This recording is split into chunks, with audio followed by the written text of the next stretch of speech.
اس کی فجر کے وقت روزی تقسیم ہوتی ہے. اللہ اکبر. رامپور والوں لوگ کہتے ہیں مولانا روزی کی تنگی، روزی کی تنگی، روزی کی تنگی. 99% لوگوں کا مسئلہ ہے روزی کی تنگی. وظیفہ دو، تعویذ دو، یہ بتاؤ وہ بتاؤ. میں کہتا ہوں جس دن مسلمان 100% فجر کی نماز مسجد میں پڑھنے لگے گا روزی کی تنگی ختم ہو جائے گی. اس کی وجہ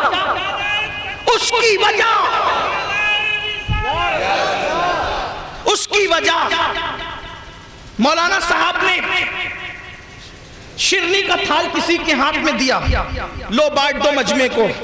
اب مجمع سو رہا ہے، بانٹنے والا تو بانٹ رہا ہے، جاگنے والوں کو، سونے والوں کو تو وہ نہیں دے گا. قصور کس کا ہے؟ سونے والوں کا. بٹنے کے وقت تو بٹ رہا تھا، آپ سو رہے تھے، جو سویا وہ کھویا. بلا تمثیل روزانہ میرا اللہ روزی بانٹنے کے لیے فرشتوں کو بھیجتا ہے.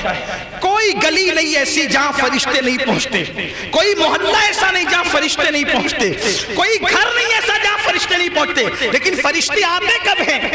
یہ فجر میں آتے ہیں. اب تمہارے گھر تو سب سوتے پڑے ہوتے ہیں، وہ سونے والوں کو وہ کیسے دیں گے؟ وہ دیتے کس کو ہے؟ جو جاگتا ہے. وہ دیتے کس کو ہے؟ دیتے کس کو ہے؟ جو جاگتا ہے.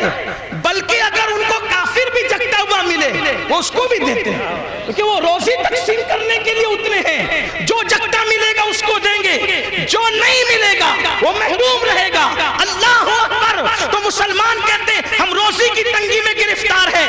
ارے فجر میں مسجد آنا شروع کر دے، اللہ تجھے اتنا نوازے گا کہ تو دینے والا بن جائے گا. اور اگر فجر میں نہیں آئے گا تو کسی مولانا کا تعویذ تیرے گھر میں برکت نہیں لا سکتا، کسی پیر صاحب کی دعا تیرے گھر میں برکت نہیں لا سکتی، کسی سید صاحب کا سر پہ ہاتھ تیرے گھر میں برکت نہیں لا. میں کھری کھری کہنے والوں معاف کرنا.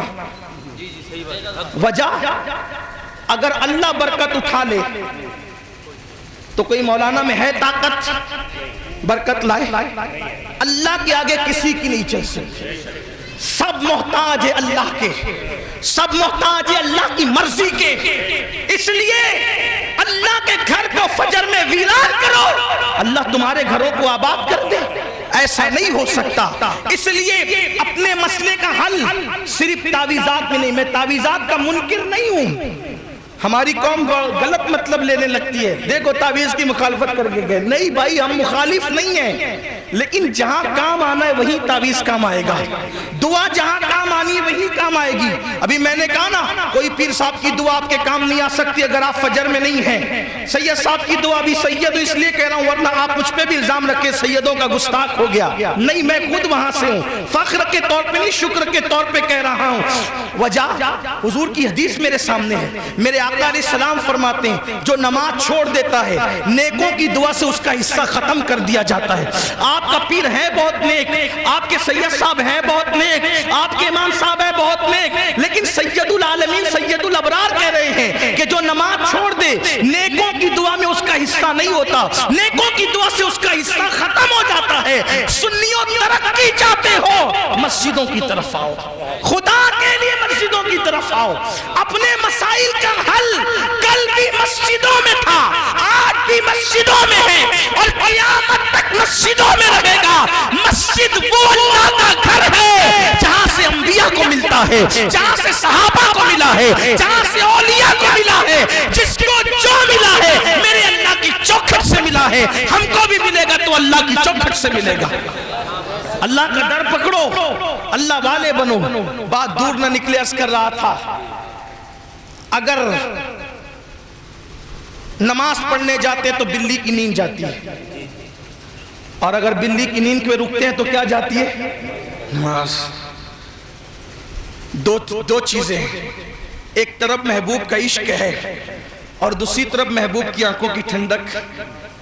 دونوں آمنے سے کیا کیا پتہ ہے؟ قربان خود ہوئے. نہ عشق قربان کیا نہ اطاعت قربان. کیا کیا؟ خادم کو اشارے سے کہا ادھر آ. خادم آیا، آپ نے چوڑی آستین تھی میں نے پہلے ہی بتایا، ہاتھ اندر کھینچا اور اتنی آستین کاٹ دی، کینچی سے آستین کاٹ دی. اس کا نام دین ہے، یہ تصوف ہے، یہ صوفیزم ہے، یہ ولیوں کی تعلیمات ہے۔ اور اگر یہ کہہ دوں کہ اگر ہم یہ کہتے ہیں کہ 1400 سالہ اتنے مجموعہ جو نچوڑ کر پیش کیا ہے سارے بزرگوں کی تعلیم اعلیٰ حضرت نے، اسی کو مسلک اعلیٰ حضرت کہتے ہیں، تو پھر کہہ دوں کہ یہی مسلک اعلیٰ حضرت ہے۔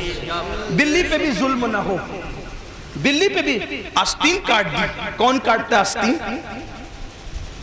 کون کاٹتا ہے؟ 1 روپے کے لیے جو قوم اللہ کی جھوٹی قسم کھائے وہ اپنی آستین کاٹے، جوتے بیچتے ہوئے جو اللہ کی قسم کھائے، جو رسول اللہ کی محبت کو بیٹی کے رشتے پہ بیچ دے، بدعقیدوں کے ساتھ جو رشتہ داریاں کریں، وہ قوم یہ سب کر سکتی ہے؟ نہیں کر سکتی۔ ڈھکوسلے ہے، مکاریاں ہیں، لیکن یاد رکھنا اداکاریاں یہاں چلے گی، مکاریاں یہاں چلے گی، دکھاوا یہاں، اللہ کے یہاں کچھ نہیں چلے گا، وہاں سب عیاں ہے، اللہ رسول کو کوئی دھوکہ نہیں دے سکتا۔ آپ نے آستین کاٹ دی اور نماز کے لیے گئے، فجر پڑھ کے آئے، بلی اٹھ چکی تھی، جا چکی تھی، پھر آپ نے سوئی دھاگا منگایا اور آستین کو سی لیا۔ خادم نے کہا حضور کپڑے میں عیب پیدا ہو گیا، جبے میں عیب پیدا ہو گیا، آستین کاٹ کے پھر جوڑ لی۔ کہا بیٹا جبے کا عیب نقصان نہیں پہنچاتا، اللہ کی مخلوق کی نیند میں خلل پیدا کرتا، تو قیامت کے دن اللہ کو جواب کیا دیتا ہے؟ بلی کی نیند